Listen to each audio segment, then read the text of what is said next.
Attention all personnel. Incoming podcast. This is MASH Matters. Okay, so this is the season 4 celebration. I feel like we should really have some kind of big flashy open for this, don't you think? I mean, this is a big deal, right? Well, it's a very big deal. It's season 4. Come on. I don't want to just say, "Hey, welcome to MASH Matters." We always do that. I want something big and memorable, and but I don't know, man. I am stymied creatively right now. I don't have anything. Can you do something from Shakespeare or anything? Maybe some soliloquy or maybe a song? Wait, let me go get my tights on. I'll be right back. Okay, please. Yeah, go. Wait. I forgot. They're at the cleaners. Oh, jeez. Yeah, that's too bad. We're wasting time here. So really. They're going to get irritated if we don't do that. Yeah, I know, right? So let me just say, hey, welcome to MASH Matters, the podcast celebrating the greatest television show of all time. I'm Ryan Patrick. He's Jeff Maxwell. Hello, sir. Hey, Ryan. How are you? Boy, we're excited for season 4, aren't we? We are. Finally. You know, we do these season retrospectives once every 78 episodes, I believe. When we get around to it, when we remember, time kind of slips. Time right now is just that. What is time right now? I don't know. The only good thing about this is you're never late. It's the only good thing I can get about this whole deal. That's true. Yep. Yeah. So time has gotten away from us, but we're here to celebrate season 4 of MASH. And we put the call out on Facebook and Twitter saying, hey, what's your favorite MASH season 4 episode? And I shouldn't be surprised. We had well over 200 responses. Wow. that came in.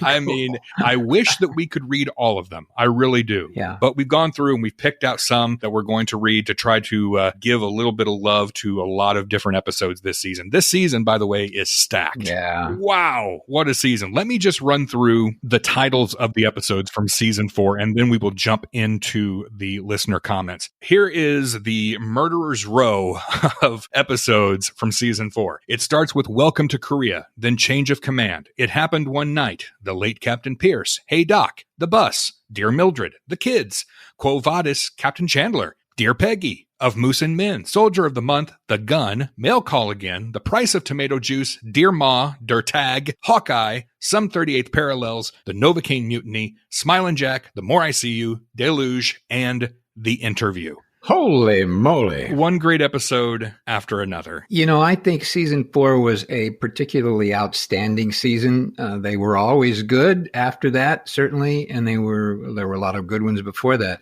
But in my humble opinion, season 4 was really a moment where MASH hit its stride. Mm-hmm. The writers hit their stride. The actors hit their stride. It was a learning experience, a learning curve whenever you do one of those television series. The first 18 of them, everybody's still learning their way. Actors are still trying to figure out what the character is and where their rhythm is and what they're really trying to say. Writers are trying to do the same thing. So it's a lot of work to try and get into one of these series and make it work from the very beginning in an outstanding way. Now, MASH did that in its own way, but when it finally got to season 4, Larry Gelbart, was the steam engine, and Gene Reynolds was the steam engine in terms of being a director. And he hit his stride as a director and a producer, and Larry hit his stride as a writer. So all of the actors were going, this is good. This is working. I know who I am. I know what the character is. I know what we want to do. I've got my comic choices in my head. They seem to be working. And it was new enough so that it was exciting and fun, too. Everybody was really having a good time.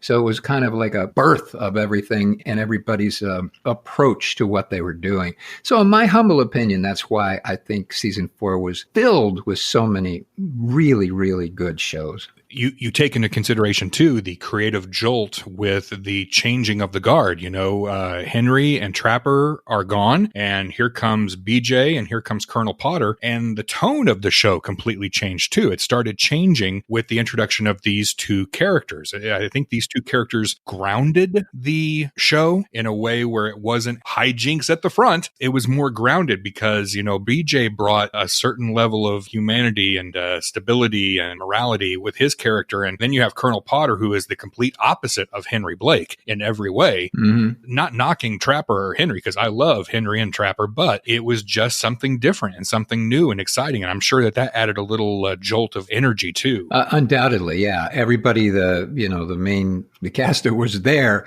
were really hitting their stride in terms of their feeling and their characters and the words and what they were doing with them. And then to have something new and exciting and to have two really terrific performers Harry Morgan, give me a break. He was in every wonderful movie since he was 11. An incredible actor, an incredible energy, incredible person to be around. What an exciting moment for everybody to go, oh my gosh, Harry Morgan is going to be a part of our show. Wow. And then, Mike Farrell to show up with this great new clean cut character that gave everybody a new sense about what they were doing and brought new breath into it. So that all that wonderful newness and each of the other characters hitting their stride. And it just kind of went kaboom. I really think it did. Well, this season is beloved by MASH viewers and fans, indicated by the amount of comments that we received when we put this call out for your favorite episode. So let's jump in here. It's only fitting that since Welcome to Korea was the first episode, that we start with Welcome to Korea. Jeff, would you like to read the first comment there? Why not? Yeah, this is from Joseph S.S. Crow. Isn't that an aircraft carrier? The Joseph S.S. Crow is now in the South Pacific. Well, whether you're Joseph S.S. Crow, a person, or an aircraft carrier, here's what you said. So many choices. Welcome to Korea stands out for me for the imagery that shows BJ's progression from squeaky clean to new captain to, what say you, ferret face, as he collapses into Frank. Over the course of the episode and the journey to the 4077, BJ loses his military trappings, his captain's bars, his jacket, and his hat, and he also loses his lunch. He's dirty and drunk by the time he gets to his new assignment, and he's also lost some of his innocence along the way. Yeah. Well, I have a little comment to make about that show. Okay. First of all, yes, it's true what you say, Joseph, about Mike Farrell and this great new introduction to this great new character that really was a wonderful addition to the show. But one of the things that I noticed, because I watched the show actually today, and one of the things I noticed that stuck out for me was Gary Berghoff. He just put me on the floor in this episode. Every scene he was in, they should have called security because he stole every scene he was in. It didn't matter who was doing what. The little things that he was doing in that character when they went into the air base at Kimpo and all the colonels came over and they were sniffing around him because he's an enlisted man. He shouldn't be in there. His reactions and watching his face and watching his terror at what was going on. I was blown away. He was the funniest thing I'd ever seen. So if you watch it again, it's great. Mike Farrell is terrific. There's nobody better. But you want to just laugh, pure laugh from what wonderful things he was doing as a character. Watch him, and boy, you'll have a great time. So that's what I had such a good time, and I'm going to write to him a little while and say, boy, you were good at this. There might be a future in this for you, That particular episode won 2 Emmy Awards also in 76. Outstanding Directing in a Comedy Series, that was for Gene Reynolds. And then also Outstanding Achievement in Film Editing for Entertainment Programming in a Comedy Series. And that was for Fred W. Berger and Stanford Titchler. Yeah. Great episode. It's going to come up again here, but let's just keep going. Laura Latham, she says, I love the kids and Deluge, both for their Father Mulcahy scenes. The exchange in Deluge with Hawkeye, BJ, and Mulcahy in the mess tent making sandwiches. Father, standing there like that with the light hitting you the way it does? Yes? You look just like a B-girl I knew in San Diego. It's quite possible. I worked my way through divinity school as a B-girl in San Diego. It's absolutely one of my favorite exchanges between the two of them. I think it's the moment Hawkeye, the crazy agnostic, and Mulcahy come to appreciate and adore each other as friends. Yeah, that is a great scene. Mulcahy has some great moments in this season, which we'll get to a little bit later on in this episode, but that is a great Mulcahy moment. Well, he was a terrific actor and terrific human being, too. So, Corb on Twitter says, funniest episode is Soldier of the Month. The madcap competition between Radar, Klinger, Igor, and Zale, a feverish Frank writing his will, and Margaret punching him afterward, plus A great tag. One cut for syndication for many years of Radar returning from Tokyo. But the best episode of season 4 is Deluge. The contrast between the actual 1950s newsreel clips, especially the lighthearted ones, and the brutal, bloody chaos of the OR makes for an exceptionally powerful episode. I agree. I really do like Deluge. They intersperse the entire episode with footage from old newsreels. And these newsreels, for you youngsters out there, they didn't have CNN back in the day. So before movies, they would show these newsreels so you could actually see some of the footage of what you've been hearing about in the news, on the radio, or reading in the papers. You actually saw it filmed in these newsreels. Here he is at Plymouth, England, with this to say about our GIs in Korea. I have not the knowledge to enable me to predict how this Korean fighting will end. But let me here express our admiration for the daring and skill with which the handful of American soldiers, 3 or 4 battalions at most, who have as yet been brought into action in Korea, have fought their delaying action against overwhelming odds. It's done so well and so masterfully. You feel like that was how it was written. When it was written, they sat down and said, okay, we're going to put this newsreel clip here and this newsreel clip here. But actually, that's not how it is at all. In fact, after they had finished the final cut, Larry Gelbart and Gene Reynolds discovered that the episode was too short. Mm-hmm. And instead of going back and having to shoot new material, they had access to this vintage newsreel footage because it belonged to 20th Century Fox. And so they spliced it in. The fact that it was an afterthought blows my mind. I love that episode because the juxtaposition of the horrors of war, and then here's a dance competition back in the States. Yeah. And here are some people water skiing back in the States. And the juxtaposition is just masterful. And I can't imagine that episode without the newsreel footage. Mm-hmm. There's another piece of footage in that show, too, that was reused from an earlier episode. There's a shot of Radar jumping off an ambulance at the chopper pad. And that footage is actually from the episode Cowboy from season 1. And the reason you can know that is because you can actually see Cowboy landing the chopper. So again, they were trying to find things to add in to stretch for time. So they used the newsreel and they went back and pulled some old footage from some earlier episodes also to include in that. Mm-hmm. So Cindy Heath, she says, Dear Peggy is her favorite episode just for the line, Frank Burns eats worms. Frank Burns eats worms. She says, I like the comical sides to most episodes, and this has to be the most comical lines of all of season 4. I agree. In fact, for Christmas this year, I received a coffee mug that says, Frank Burns eats worms. That's great. Shy Little One on Twitter says, The Kids. It showed a break in the chaos of death by showing life. Oh, well, that's nice. It's a great episode where all these kids, these orphans, come to stay at the 4077. There is one discrepancy in that I've always noticed. Colonel Potter, he had just arrived a couple episodes before that and asks early on, what's a Nurse Cratty? And then when Nurse Cratty arrives, Potter greets her as if they've known each other for all their life. I may be able to call some folks and see if they could reshoot it. Why not? Okay, you do that. Say, hey, that Cratty thing didn't work. We're going to have to reshoot this. Janae Simmons. Oh, Janae Simmons says, I've always loved The Price of Tomato Juice. It's like one of those children's books where one thing leads to another. Like if you give a mouse a cookie, poor sweet Radar goes through all of that effort and then comes to find out Colonel Potter can't drink the stuff and not be bothered by it. It's a great example of this writing team's prowess. Carol Hepner also loves Welcome to Korea. The addition of new characters brought new depth to the series. Of course, Hawkeye was also pure genius for the writing and Alan Alda's acting ability. We'll talk more about Hawkeye a little bit later on. And USA Soldier 1 on Twitter says, Dear Mildred, nothing like seeing the 4077 MASH from the viewpoint of its new CO, Colonel Potter. Loved McLean Stevenson as Henry Blake, but Harry Morgan's role was best in my book. Being a retired U.S. Army Major Chaplain, oh, wow, that's cool. I dealt with plenty of colonels in my career. Wow. Then he would know. Dear Mildred, that is the episode where we first meet the horse that would go on to be known as Sophie. Yeah. Although in this episode, it's a male horse, and then in later episodes, it's a female. Or it's a male horse named Sophie. Hey, whatever the horse wants.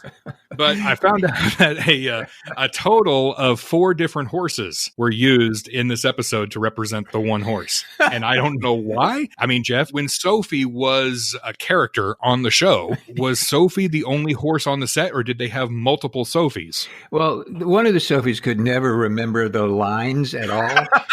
So that Sophie was just a long shot Sophie. When they go into the close-ups, they brought in the other 2 Sophies that could remember the lines. And the fourth one, I don't know what that Sophie was about. Maybe it had connections. It knew somebody. Yeah.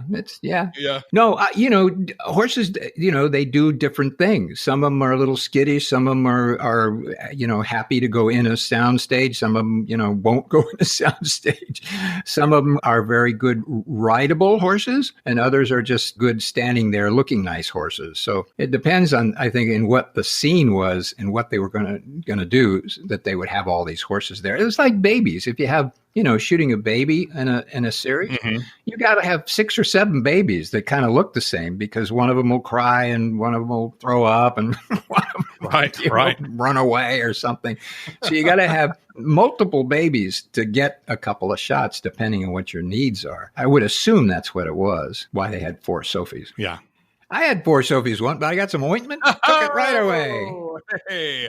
All right, moving on. Darth Abbey on Twitter says, I love the kids. What's not to love about it? Potter reading the rifle manual as a bedtime story, BJ's retelling of Androcles and the lion, Radar stealing his teddy bear back. It's a lovely, soft episode that really lets every character shine outside of their usual shtick. And I don't say their usual shtick in a bad way. I just see kids as a lovely little interlude between the gallows of humor and sarcasm and somber moments that I love in MASH. But then I'm one of the weirdos who loves all of the unusual episodes like Dreams and Point of View. Oh. And Darth Abbey, I also like those weird episodes as well. So I can relate. And then Steve on Twitter says The Interview, because it was in documentary format and they really didn't script it. The actors really had to know their characters with answering these questions Cleet was asking, and they nailed it. And yeah, we'll talk more about The Interview a little bit later on. Ken Holzhauser says, I love so many of these, but I have to pick Change of Command as the moment that MASH Phase 2 began.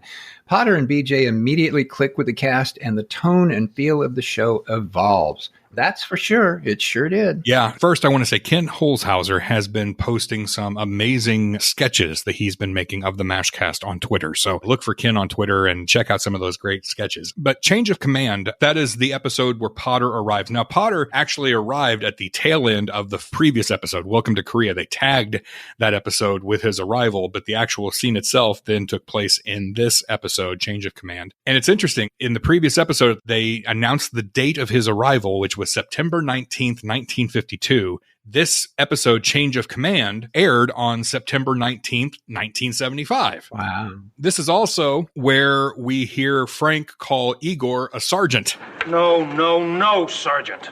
From now on, you will not simply slop food onto these trays. Look at this random arrangement, Major. I'm looking. The kidney beans have slopped over from the kidney bean compartment into the applesauce compartment. The dehydrated potatoes are in every compartment. It's no wonder I never have an appetite. Sergeant, I want standardization of compartment usage. When I look down a table at a row of trays, I want to see beans, beans, beans, beans. Potatoes, potatoes, potatoes. Applesauce, applesauce, applesauce. You got that? Yes. Yes, what? Yes, sir. Yes, sir, what? Yes, sir. Yes, sir. 3 bags full? Yeah. And we also get our very first Potterism. Horse hockey. And we also had a listener question. Michael Matte asked, I was wondering about the picture on Potter's desk. Was that his real wife's picture? And the answer, this is documented by Larry Gelbart in TV's MASH, The Ultimate Guidebook, is yes. Harry asked if his wife's photo could be used, and the producers said yes. So that is the real Mrs. Morgan playing the fictional Mrs. Potter. Yeah, of course she said yes. She probably got paid every time they showed her on screen. Honey, do you want to make $300 every time they point the camera at the picture? Well, sure. Okay. Smart. Okay, John Gower says, the late Captain Pierce, just the sheer frustration that plagues Hawkeye. Alan does such a fantastic job with this. I don't care how many times I watch it. I feel the frustration just watching him. Excellent episodes. Probably one of my all-around favorites. Yeah. It is Richard Mazer. He plays Digger. And then Eldon Quick, he shows up as Captain Pratt. Well, you are, Doctor, I am afraid, what George Orwell described in 1984 as an unperson. And this is the second of 4 appearances for Eldon Quick on MASH. And 3 of the 4 episodes, he shows up as the same character, Captain Sloan. But in this case, he was Captain Pratt. They just liked Eldon Quick, so they kept bringing him back. Yeah. This, by the way, was the first script written by Glenn Charles and Les Charles. And some of you may recognize those names because they're the ones who went on to create Cheers. Great episode. Very dramatic episode, too. Yeah, it really was. It starts off very funny, and then it gets very dramatic in the end. If I remember, isn't that where Hawkeye goes after Burns? Doesn't he go crazy on him? You're deceased. You're off the payroll. That's not funny, Frank. Well, if you're too dead for calisthenics, you're too dead for pay. Next. Wait a minute, hold it. I gotta have that money, Frank. It's not like I can work someplace else. I mean, there's not another army across the street looking for help. Next! Don't do this, Frank. So, being dead isn't as much fun as you thought it'd be, huh? Watch it, Frank. They couldn't court-martial a dead man for breaking every smirk in your face. Let me go! Let me go! I remember that kind of because I was sitting next to Burns when we did that, and they gave me a nice close-up of a look, which was kind of fun. I didn't say anything, but I got a nice look. But yeah, he went crazy. I mean, they did a pretty serious, battle in a very small little set. That was kind of, and they were falling all over the floor and stuff. I was very impressed. They did that themselves and didn't call a stuntman or anything. That was a pretty good slugfest. I mean, they weren't hitting each other. They were grabbing and shoving. Mm-hmm. But boy, Alan went after him. He really did. He doesn't hold back, that guy. Dean R. on Twitter says, the bus episode is fun for its change of pace, but it's not the best of season 4. Quo Vadis, Captain Chandler refers to the non-biblical story of Peter the Apostle fleeing his own crucifixion in Rome when he sees the risen Christ who asks him, where are you going? Which is the translation for Quo Vadis. Arthur Chandler, the character who thinks he's Jesus, is fleeing his own crucifixion of sorts as a bombardier. No laugh track, Flag and Freeman, walking fertilizer, respect for faith, I'm Walter. Great episode. I will tell you, Jeff, I shouldn't say surprised, but I was moved by how many people chose this episode as their favorite episode for season 4. It's a powerful, powerful episode. And it has a little bit of everything. Not only do you have the magnificent performance by Alan Fudge. I'm sorry, I'm not this Captain Chandler you're looking for, but I hope you can find him. I hope you can help him. Tell me, is it true that God answers all prayers? Yes. Sometimes the answer is no. Who was one of the finalists, I believe you were saying, who auditioned for BJ. For BJ, yep. But you have Colonel Flag in this episode. You have Sydney. We learn Radar's real first name. Bless you, Radar. I'm Walter. Bless you, Walter. And this was an episode that was written by Bert Proletsky, and he credits this as the moment that revitalized his career. He went on to write 7 more episodes of MASH. And this is an episode also that does not have a laugh track. And I think that was a wise choice. You have a soldier wounded, not just physically, but, psychologically, who thinks he's Jesus. And the last thing you need is canned laughter. Yeah. But it's an amazing episode. And Philly Fin Fan on Twitter says, my favorite episode of season 4 is Change of Command. Bringing in Colonel Potter and seeing him interacting with the rest of the crew is priceless. I truly love his response to meeting Klinger for the first time. It's one I can watch over and over again. Yeah, I agree. It is pretty darn good. I love it. In fact, I love the end of it when he finally said, nice outfit, son. Klinger.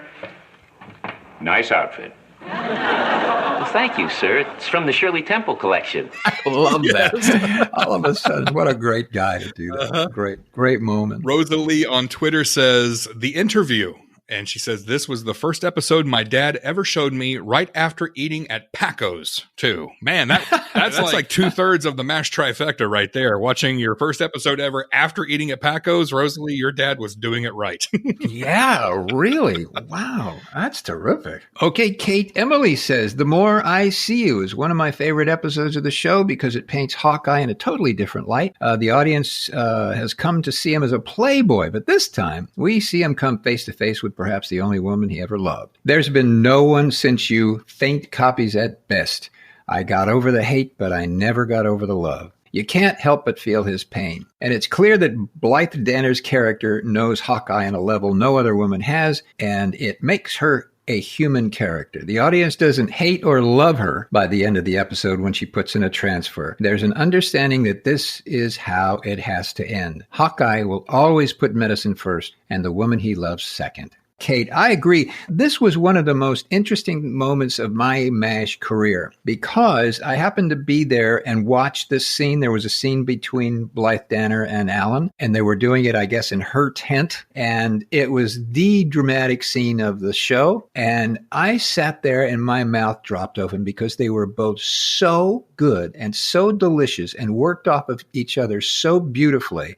I was right there. It was just like watching two people really talking about a real serious moment in their lives. It was a beautiful moment. I was totally blown away. So I agree. That's a killer show. Yeah. Great episode. And Blythe Danner, could she be any more beautiful? Oh, my gosh. Oh, she was already a star. And the story goes, I believe that I think it was Gene Reynolds who was watching something she was in and said, we have to get her. And I think Larry was like, I don't think we'll ever be able to get her, because at that time, movie stars didn't do TV. But they approached her and they didn't even have a script written. And they said, would you be a part of this? And this is the character we have in mind. And she said yes without seeing one word of a script, which I think is amazing.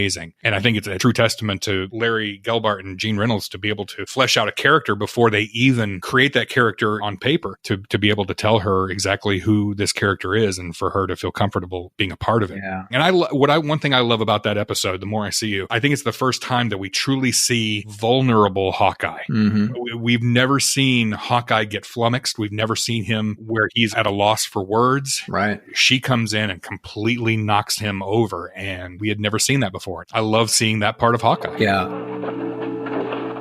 Do me a favor, huh? Yeah. If anybody asks, I turned you down. Right. All right, Kenny Serpico says, The Bus. This, to me, has a great mix of humor and drama. I love the interaction between Hawkeye, BJ, and Frank, and it's just high on my nostalgia scale. The Bus was one of those episodes, one of those rare episodes that takes away completely from the camp. It's either inside the bus or just outside of the bus. It was shot there on the Fox Ranch, and as Gene Reynolds recalls in TV's MASH, The Ultimate Guidebook, he says it rained like hell during the filming of that episode. This episode also doesn't have a laugh track, and we have the guest appearance by Soon Tech O. This is his second guest appearance. He went on to have several more guest appearances on MASH, but The Bus is really a fantastic episode. It doesn't really answer the question, though. Radar ends up missing for a good portion of the episode, and it never really explains why. Yeah. My only beef with it is there was no explanation why he went missing for hours. Yep. In the woods. Yep. That's very un-Radar-like. Yep. I actually had a little bit of an issue with the performance of, what's his name again? Forgive me. Soon Tech O. Soon Tech O. A wonderful guy. Great stuff. I just thought that the approach to his character in the end, where he was really kind of giddy, I thought that was a little over the top because he couldn't speak English. Nobody could speak Korean. And so he was giddy. We didn't know why he was suddenly giddy. I didn't think a guy in his situation in a bus filled with American soldiers would actually be giddy. He may cooperate, but to be giddy is some other kind of place you got to go. And it just didn't convince me, but still a great episode. Yeah. Nevertheless. Yeah. So we've torn that apart, haven't we? We don't like the radar part, and we don't like the giddy thing. Other than that, it's great. Other than that's a great show. Oh, okay. Matt Williams says, the Novocaine mutiny. Before VCRs, I had this boombox kind of unit with a built-in 4-inch TV. It recorded the audio from a TV program onto an audio cassette.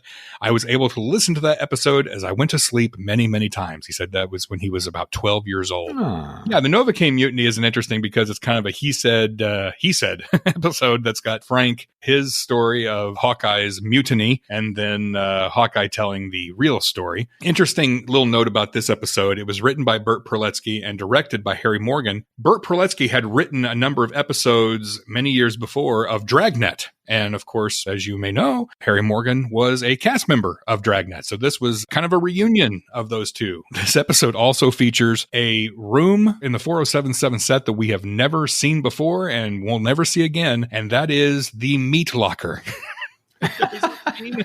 In the meat locker with Frank Burns and Zale. And I don't know why, but I'll tell you what, it is stocked. It has quite a few choice cuts hanging in there. You just don't know what kind of meat it is. That's true. I've never seen that cut before. Whoa. Yeah. Anyway. Back to the show. So Joseph Hecht said, I think mine is It Happened One Night.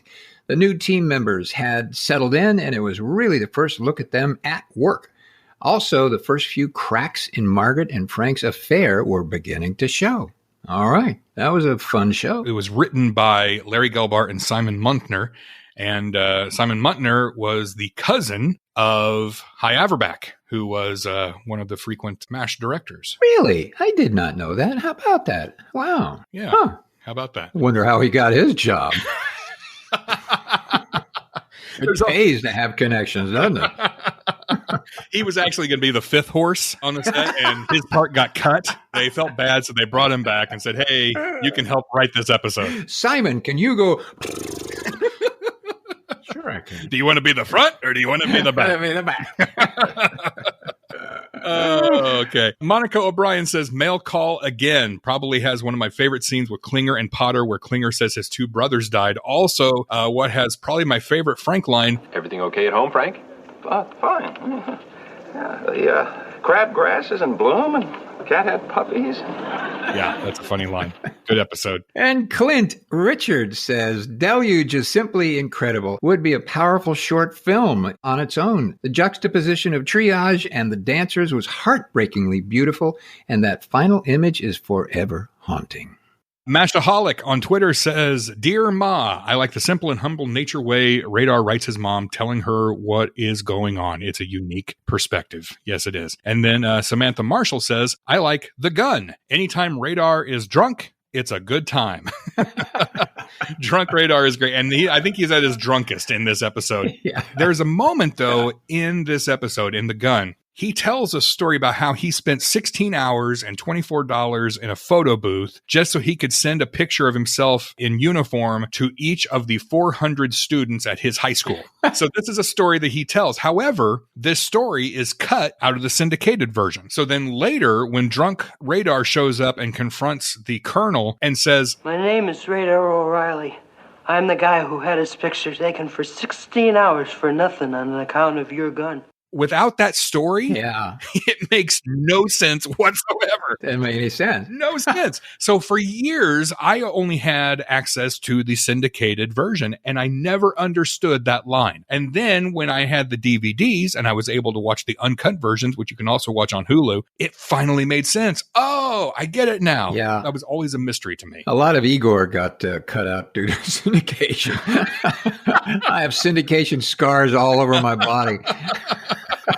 Oh, well, I don't take it personally. Okay. I still get the residual check, so who cares? You and Mrs. Harry Morgan, yeah. Me and yeah. Only I had to show up there every day. She had to sit on the desk quietly, not say a word. Right. Mike Horvath. How are you, Mike? Mike says, so many, it's hard to pick one. I do like the interview, but one of the funniest, Der Tag, when they get Frank all liquored up and put the morally exhausted and emotionally bankrupt toe tag on him. Really cool. Yep. Very funny stuff. Yeah, Frank had some great moments in this season. Donna Carter talks again about the Novocaine mutiny. She says it's a little gem of an episode that highlights Frank's growing paranoia while tipping its hat to a classic movie, and it's flat out hilarious. Brad Spencer, Soldier of the Month. Hilarious how Klinger steals the answers to the tests and reads them backwards. What famous Civil War hero said, damn the torpedoes, full steam ahead. And please try to answer with less than the 7 basic ballet movements. I'm thinking. Chugarat. Boogerab. That's Farragut. He said it backwards. You know, my brother had the tremendous ability to spell and read backwards instantly. He didn't have to think of it. You give him any word, he would spell it perfectly backwards, and he could speak the word backward. He could speak whole sentences backward. Really? Amazing talent, ability, or sickness. I don't know which one it was. Chris Tokarczyk says, I always liked the late Captain Pierce, very quotable and an interesting concept. Only the crew of MASH could take something as serious as accidentally telling a family a loved one died in a war zone and making it funny. That's the genius of these writers and directors. That's true. And our friend Tina Conrad says, as someone that has worked on a farm with horses, I would have to say that my favorite episode of season 4 was the 7th episode titled Dear Mildred. It really hits home to me when they are talking about putting down the horse as it was shot, and Radar begs them to save the horse. The farm that I worked at was the same in regards to saving horses versus putting them down due to something that can be fixed. Yeah, it was a very dramatic thing. And, you know, Gary Berghoff, that was an easy thing for him to do. He loves animals. He's very respectful of them. And so when that came up, that was a real feeling. Mm-hmm. He later on had an interesting encounter with a horse.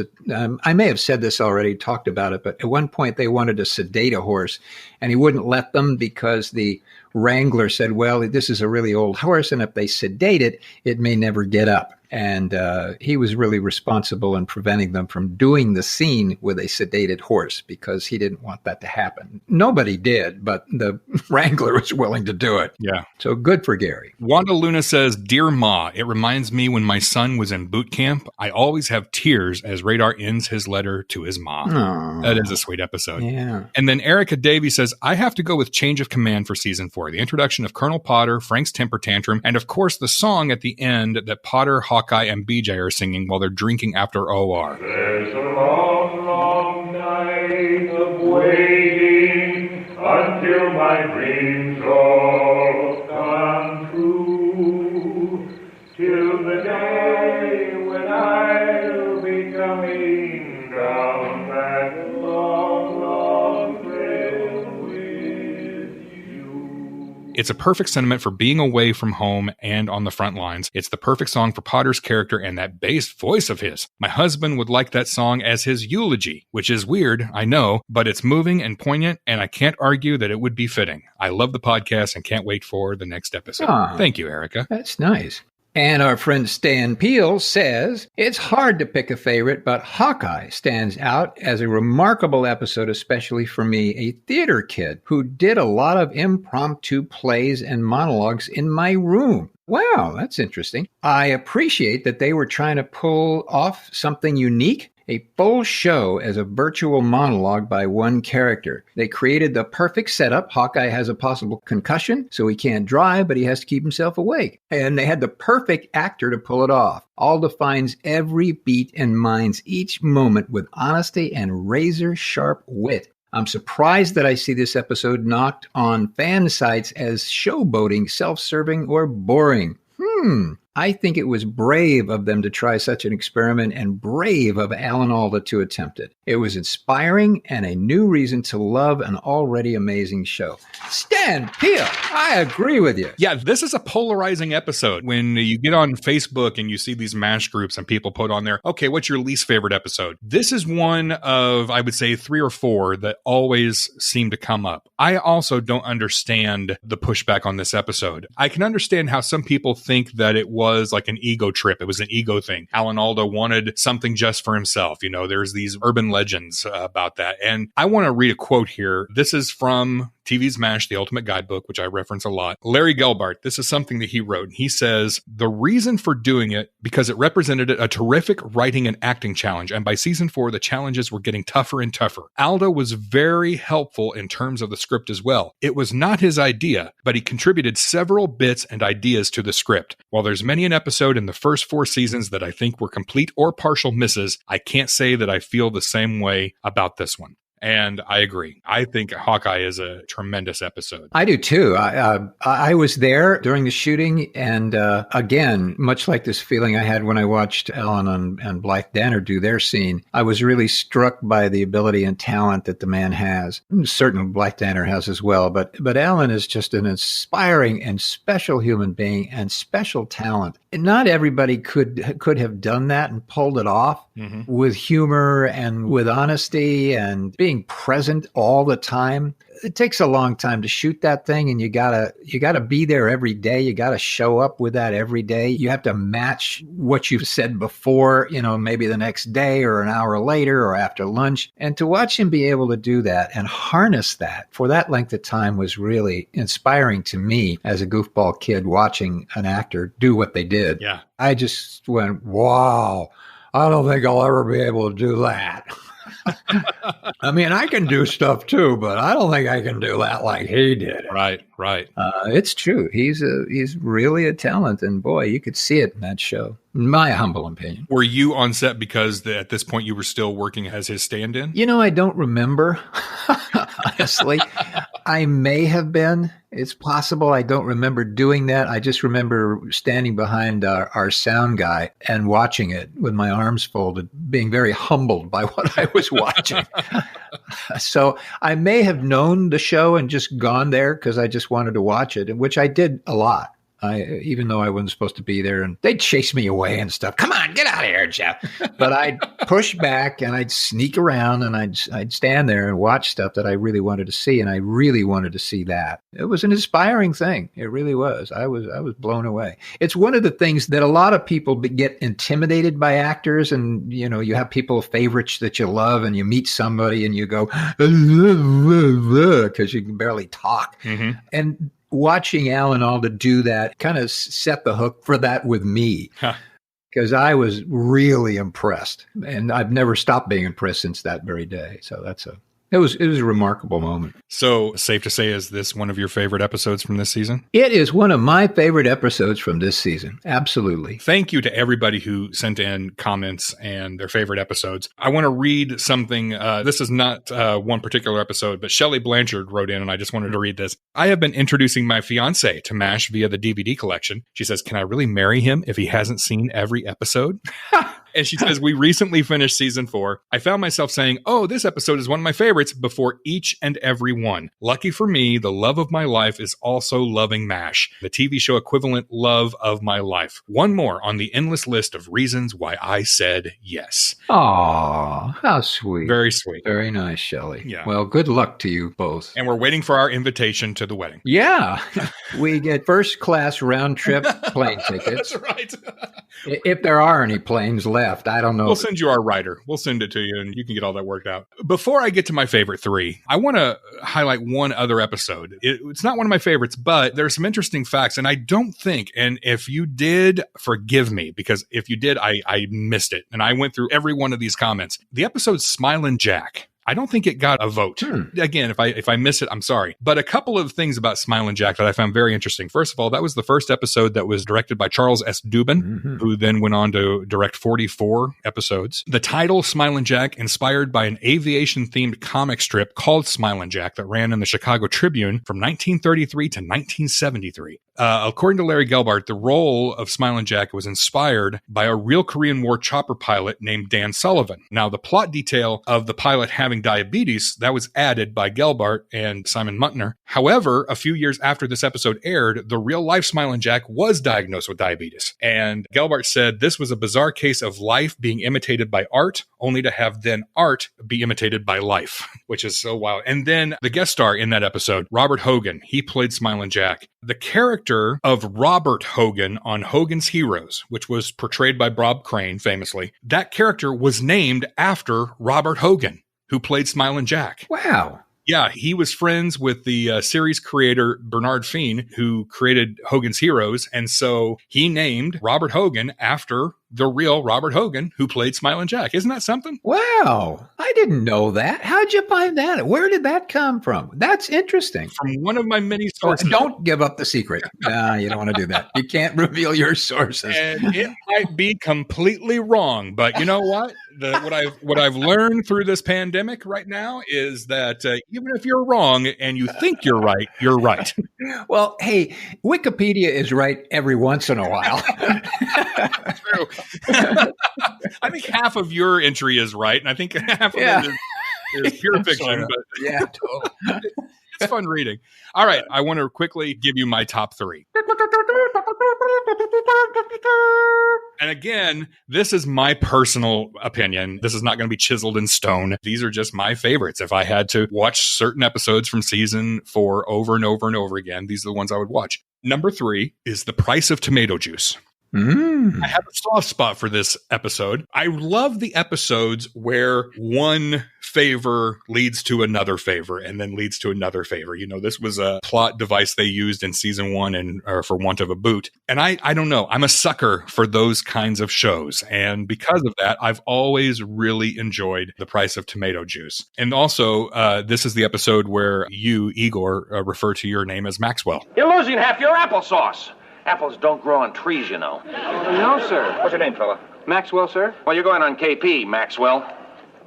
I am on KP, sir. The minute you come off, you're going on. And it also features my favorite of all the Potterisms, and there are so many of them, but this one features my absolute favorite. Thank you, Radar. That tomato juice was the oyster's ice skates. You're welcome, sir.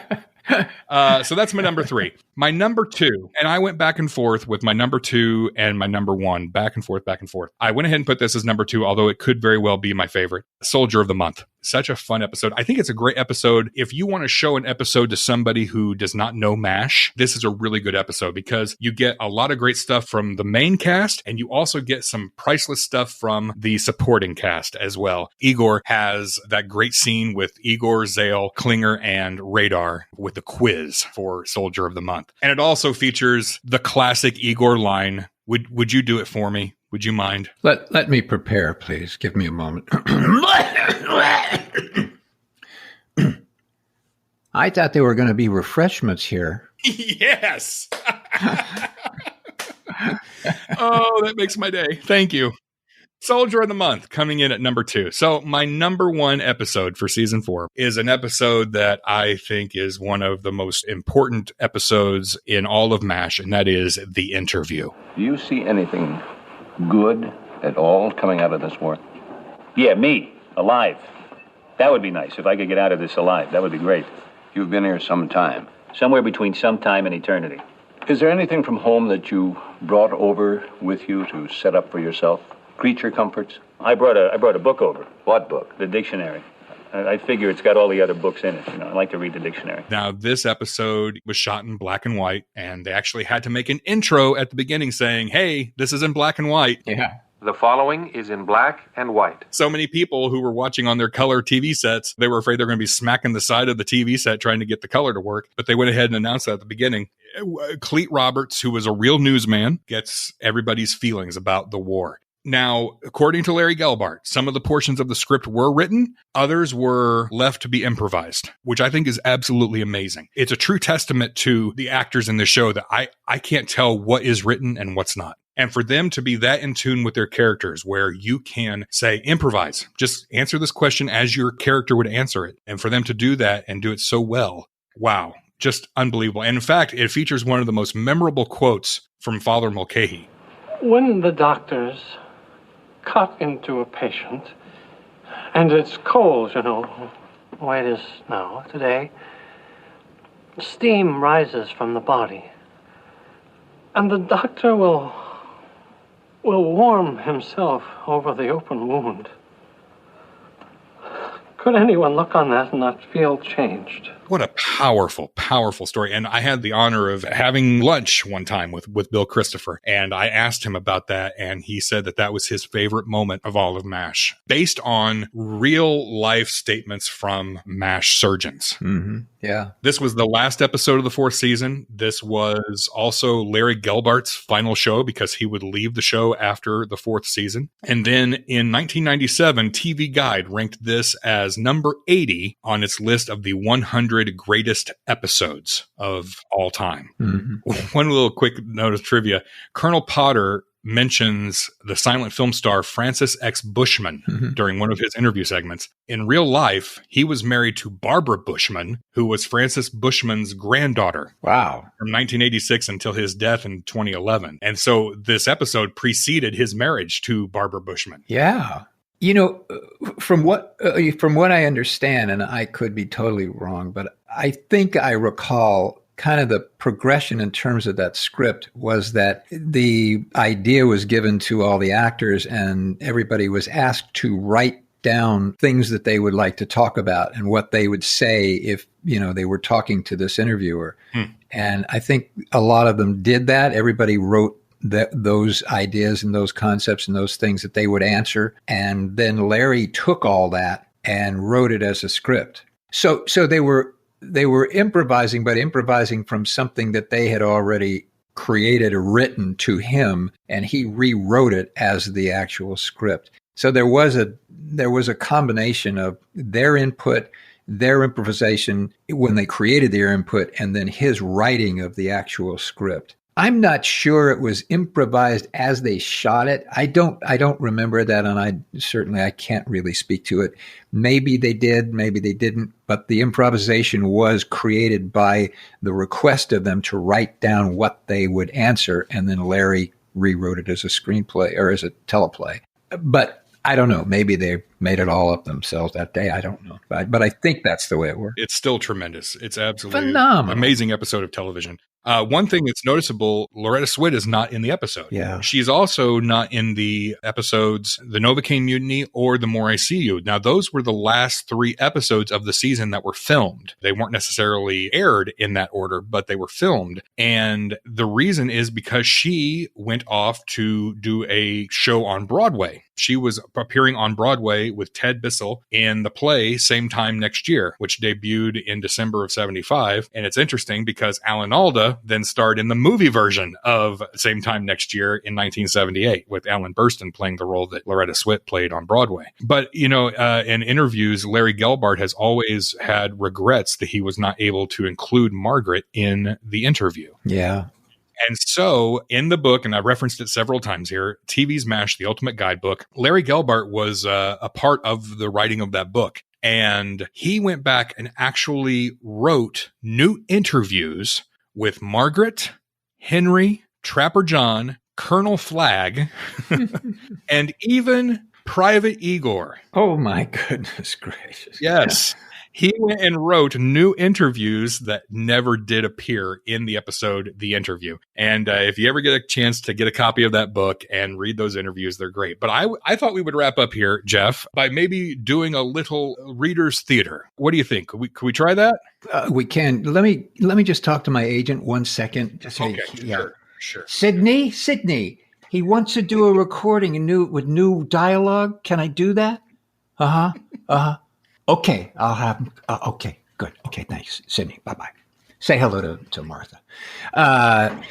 He wants you to call him. All right. I don't know about what. I'll have my people call your people. How about that? Before we do this, because this has been on my mind and you gave your 3 favorite episodes, let me just do this real quickly. Sure. Number 3, Soldier of the Month. I loved Soldier of the Month for everybody else's reasons and the fact that I was in it and I was so darn cute. I just loved it. Welcome to Korea, a wonderful episode introducing a terrific guy and a terrific actor. They did it so beautifully. And Gary Berghoff stole every scene that he was in that episode. And if you go back, watch it, and you'll agree with me. And he should be in jail for as much theft as he did there. So fun and so funny. And my number 1, certainly we talked about that, Hawkeye. So there's my 3. All right. Okay. All right. Moving on. Thank you very much. All right. MASH Matters presents the exclusive audio premiere written by Larry Gelbart. Ooh, man. Okay. The Lost Interview with Private Igor. Okay. I will be playing the role of Cleet Roberts. Okay. You, of course, Jeff Maxwell, playing the part of Igor Straminsky. All right. Let's set the scene here. Yes. Fade in, the mess tent. And action. I wonder if I might have a minute of your time. Anyone can have my minutes, sir. what are you serving for dinner tonight? You really don't want to know. And scene. Yeah, there we go. Great.